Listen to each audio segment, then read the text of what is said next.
What's up guys, JS Cards here coming at you with a Yu-Gi-Oh deck profile, and today we are going to go over my updated Sky Striker deck. Sky Striker is one of those decks I always just make sure I have built or a core lying around because you never know when it's going to be playable. It seems to always do well, even if it doesn't see a lot of play. It can still hold its own against a lot of decks. It's been a couple months since my first video on it, and I've made some changes since then. You know, the meta and new cards have come out since, so I thought it'd be worth making a new video showcasing the updated deck. So starting off with the monsters, our Sky Striker monsters at least, we have Triple Ray and the one Rose. So I was originally playing 2 Rose, but I had to make some space, and you know, really Ray is the more important one, but Rose is still good, but you're really good with just having the one copy.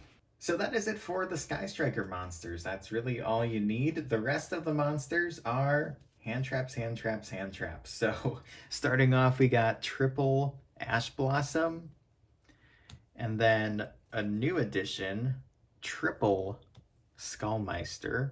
Really like this card now. And we have the Gamma package being Triple Gamma and the one Driver.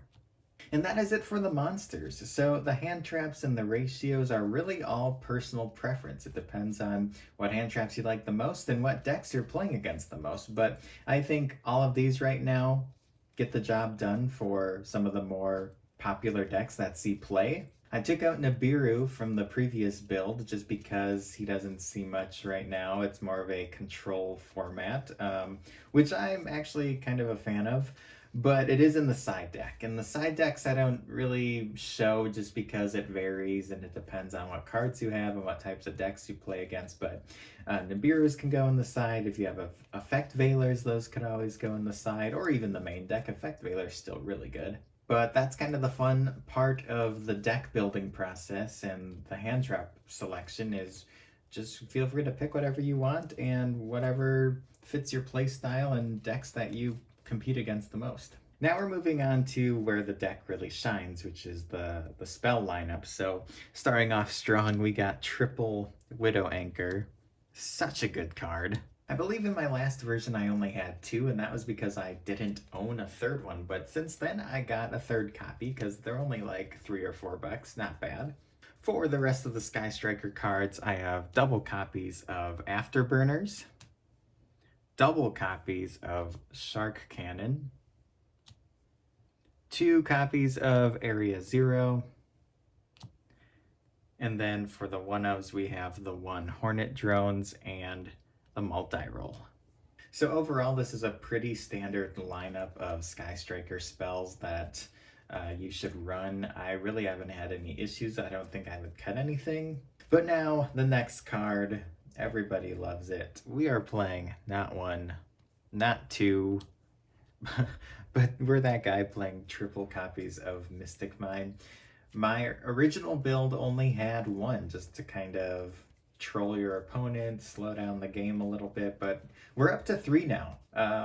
Honestly, this is a great way to control the game, basically not have your opponent activate any effects. I just think it's really funny to stop your opponent from using effects with Mystic Mine and then getting out your Cyber, Machine, Warrior, Waifu cards and going from there. For draw power, we got the Triple Desires.